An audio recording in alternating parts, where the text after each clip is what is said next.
Nagpapatuloy ngayong araw ang pagdinig ng House Infrastructure Committee kaugnay pa rin sa mga maanumalya umanong flood control projects. At meron ding pasabog mula sa mga resource persons sa pagdinig. Para bigyan tayo ng update live mula sa Batasang Pambansa, nasa linya ng telepono si Marian Enriquez. Marian, sino-sino ba ang mga naimbitihan dyan ngayon sa pagdinig?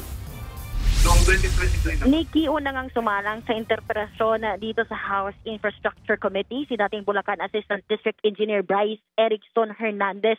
Natanong siya kung saan napupunta o sino ba yung mga kumukuha ng pera sa nakukuha nilang parte mula sa infrastructure projects. Pero bago pa sa sumagot, humiling si Hernandez na huwag na sana siyang ibalik sa Senado. Diit ni Bryce, may mga involved o sangkot daw umano na mga senador at hindi niya alam kung ano yung magiging kapalaran niya kapag binalik sa doon. Doon kasi siya kasalukuyang nakadetain ngayon matapos niyang makontempt doon sa pagdinig kahapon ng Senate Blue Ribbon Committee. Pagbalik ng sesyon, ayon kay Co-Chairman Terry Ridon, makikipag-usap sila sa kanilang counterpart sa Senate Blue Ribbon Committee para siguruhin ang kaligtasan nito at dito na sa Kamara muna manatili si Hernandez. At Nikki, ito nga, katatapos lamang magsalita nitong ni Bryce Hernandez, pagbalik nga ng sesyon, pinangalanan na niya kung sino-sino itong mga senador aniya na involved na nakakakuha umano nitong 30% na porsyento mula doon sa mga flood control projects. At kabilang nga riyan si Senator Jinggoy Estrada at si Senator Joel Villanueva.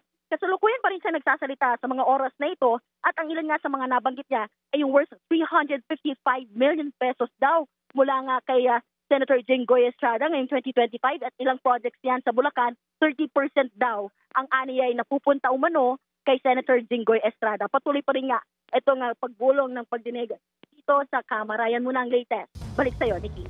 At aantabayan na natin yan. Yan ang Express Report ni Marian Enriquez mula sa Batasang Pambansa.